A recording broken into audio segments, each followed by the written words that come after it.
Sir हमारी शादी 26 तारीख 8वां महीना सन 2014 को हुई थी, 12 को। शादी के बाद मेरे ऊपर जुल्म करने लगे।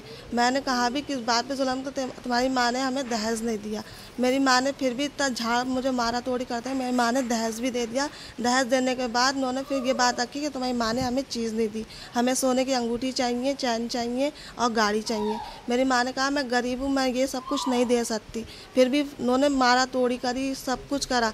मेरी माँ ने दहेज दे दिया, सब कुछ दिया, चीज़ भी दी, फिर भी उन लोगों ने मुझे एक पल के लिए सुकून से नहीं रखा। फिर जब मैंने केस किया तो केस के बाद उन्होंने मुझे डिवोर्स दे दिया।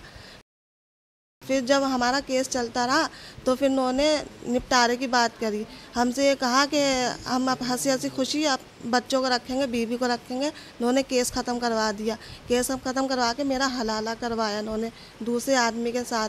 फिर उन्होंने खुद निकाह मुझसे कर फिर मुझे रखा उसके साथ, उससे ज़्यादा जुल्म किया मेरे साथ।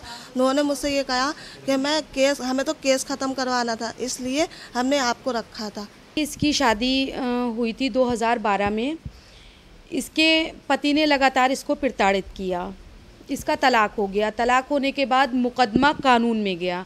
अदालत में जाने के बाद मुकदमा इसका चल रहा था और हस्बैंड ने समझौता कर लिया। इसके शौहर ने समझौता करने के बाद फिर इन लोग का समझौता हुआ। लड़के ने इसका हलाला करवाया किसी और नाम के इंसान से, किसी गांव में है, उससे हलाला करवाया। 1 दिन का हलाला हुआ, नेक्स्ट डे उसके साथ इसका तलाक हुआ। तलाक होने के बाद 4.5 महीने की इद्दत के बाद इस लड़की से फिर निकाह किया इसके पहले शौहर ने, और निकाह करने के बाद और ज़्यादा प्रताड़ित करने।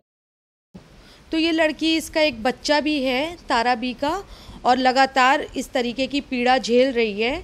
तो अब इसको मार पीट के वो लोग जा चुके हैं दिल्ली। तो इसके लिए इंसाफ चाहिए और हम इसके लिए हर तरह की लड़ाई लड़ेंगे। तारा बी मेरे पास आई है अपनी गुहार लेके, और हम हर तरह की लड़ाई तारा बी के लिए लड़ना चाहेंगे।